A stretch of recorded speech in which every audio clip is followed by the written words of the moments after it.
ou du témoignage tout à l'heure du frère d'un des CRS qui a été agressé à Corbeil-Essonnes. Mais Karim a un témoignage différent à nous apporter. Karim est commercial dans l'Essonne aussi. Bonjour Karim. Bonjour Jean-Jacques. Vous étiez sur place lors de cette agression. Expliquez-nous Karim. Alors avant tout, je voulais vous dire que c'est un véritable honneur de participer à votre émission. Bah moi aussi Karim, c'est un honneur que vous soyez là. Je peux pas vous le dire. Je suis un commercial, je suis tout le temps sur la route et j'écoute RMC 95% du temps. Les 5%, c'est quoi, Karim? Alors, sans vouloir offenser Brigitte Lahaye, c'est Brigitte Lahaye que je tape de 14 à 16 heures. Bon, d'accord.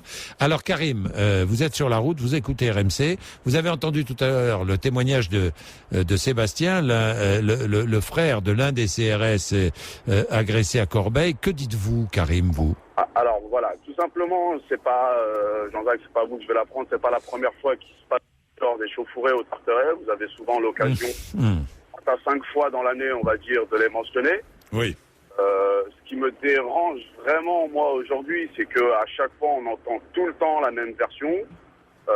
Donc voilà, des jeunes qui agressent des CRS, actes inacceptables, ils veulent tuer du flic, etc.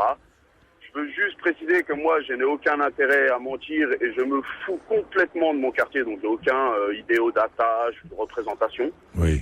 Par contre, ce que je voulais dire, c'est que moi, aujourd'hui, je ne comprends plus les idéaux ou ce que représentent les forces de l'ordre dans ce genre de quartier. Je m'explique. Aujourd'hui, moi, je suis un jeune, issu d'un quartier défavorisé, où j'ai passé 20 ans de ma vie à ne voir que les côtés les plus obscurs de la police. Je suis désolé. Moi, j'ai une vision de la police et de tout ce qui est fonctionnariat, service public, médecin, avocat, où on devrait avoir une déontologie poussée à l'extrême. C'est-à-dire que ce ne sont pas des professions comme une autre. C'est comme prof d'école ou médecin. Ce sont des professions où on est dans le service d'autrui. Ce qui se passe aujourd'hui, c'est que ce n'est pas le cas dans les Tarterets. Et je pense que ce n'est pas le cas dans les autres quartiers sensibles. Tout simplement pourquoi? Parce que ce ne sont pas des flics, aujourd'hui, qui viennent avec un intérêt supérieur. Tout simplement, il faut s'imaginer, aujourd'hui, comme je vous ai dit, je ne justifie pas et je n'excuse encore moins l'acte. Ce que je veux essayer de faire, c'est d'expliquer pourquoi ils en sont arrivés à là. Donc, c'est simple. Quand vous avez un exemple personnel, le mien, pour être clair, vous avez grandi dans ce quartier et qu'à 13-14 ans, vous aviez déjà commencé à vous faire contrôler. Et pas à vous faire contrôler tout simplement en vous demandant une pièce d'identité et on vous laisse repartir. Non. On vous insulte, monsieur Bourdin. Mais on vous insulte avec des insultes racistes. À 14 ans, monsieur Bourdin, on vous insulte votre mère, votre sœur. Il faut se rendre compte qu'à un moment, toute cette haine n'est pas née c'est pas venu tout seul quand même.